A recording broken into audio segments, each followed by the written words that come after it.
comes to our work or homes, many of us go to great efforts to declutter our space. Decluttering is often credited with reducing anxiety, experiencing less stress, increasing your overall zen, and believe it or not, it helps improve self-confidence and strengthen decision-making skills. So why not take this one step further and free our minds of incessant clutter and chatter? Hi everyone, Jackie Fleischman here, your premier resource to unleash your inner confidence, find your voice in negotiation, conflict, or other challenging situations as they come up in your professional career or life. In this week's video, I'm sharing my 5 strategies to free your mind of clutter and why it's so vital to do this regularly. Decluttering our space is one of the best things we can do. It's freeing in the truest sense of the word because we're no longer drowning in stuff. Tasks are performed more efficiently, there's a sense of calm, and everything is accessible and within reach because we know where to find it.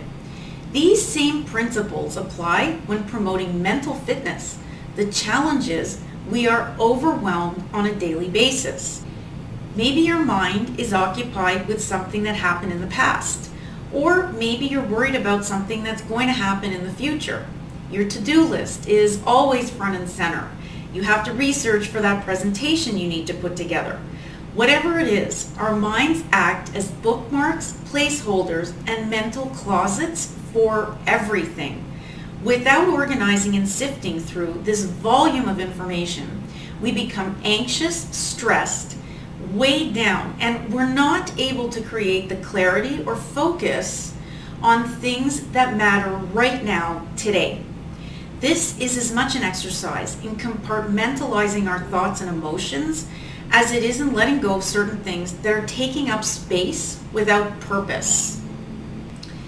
Freeing our minds from clutter and incessant chatter is a way for us to break down priorities and tasks in a way that allows us to make decisions and move forward.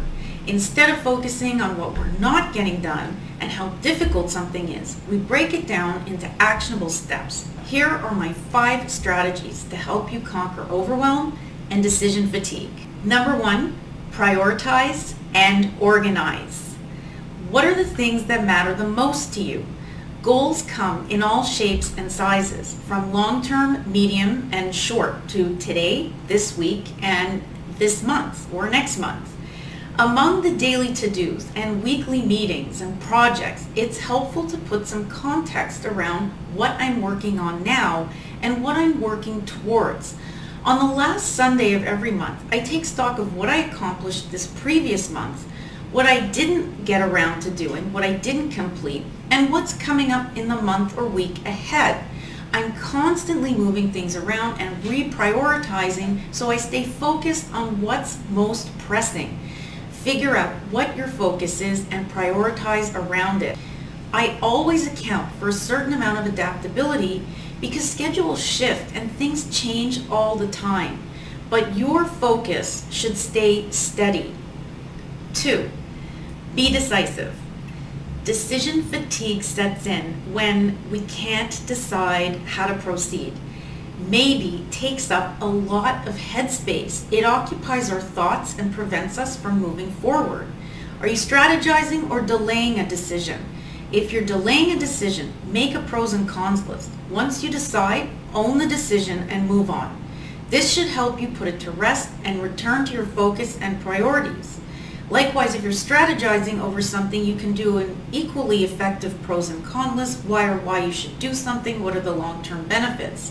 But once you realize that it's delay or strategy, own it and put it to rest. And if it's a strategy, come back and visit it. If it's a delay, make a decision and move on. Number 3 is live inside your bandwidth, and this is a big one. We all have a certain amount of capacity and bandwidth that we use daily. We're like computers in that way. To prevent our minds from overload, we'd be wise to limit what and how much media and information we consume in a day or in a week. Before you know it, hours have gone by while creating Pinterest boards, reading blogs, and scrolling Instagram and watching videos like mine. Too much social media contributes significantly to mental clutter, and we don't even realize it. I set time limits with my social media intake, and I've become very selective about where I get my news from and what I watch and listen to. I also created a dedicated email account where I can receive coupons, messages from retailers I like, promotions and updates, or from places where I shop, so it doesn't go into my main daily work email and get mixed up with the things that are really pressing that I have to address in the same day. Number 4 is I carve out a special place for ideas, a space. Great ideas need a dedicated home. You cannot carry them around in your head. I write my ideas in a journal because I like to write things down. But for many of us, there's some great online tools like Workflowy or Evernote, or even something like a project management software like Monday.com, or I use one called Airtable. For me, writing is calming, meditative, and I have a higher likelihood of remembering the things that I write down and fitting them into my priority list. The more mental clutter we have, the less space we have to house these ideas in our mind. It makes sense to offload them to another place where we always know where to find them and where we can refer to them at any time.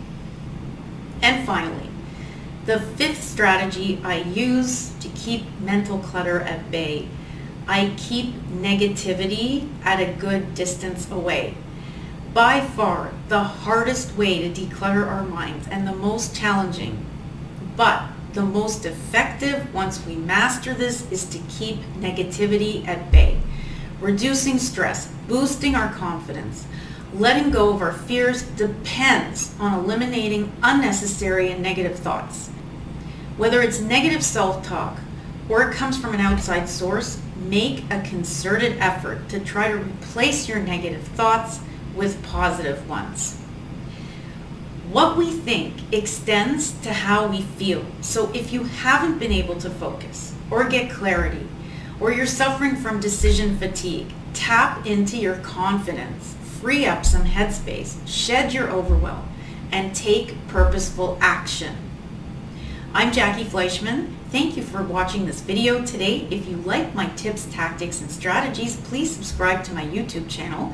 You can always find more information on my website at www.jackiefcoaching.com. Don't be shy about submitting your comments or questions, or if you want to submit a topic you want me to cover, email me, or you can even submit a quick video and I will cover it in a future blog post. Thank you, everyone. Take care and see you next time.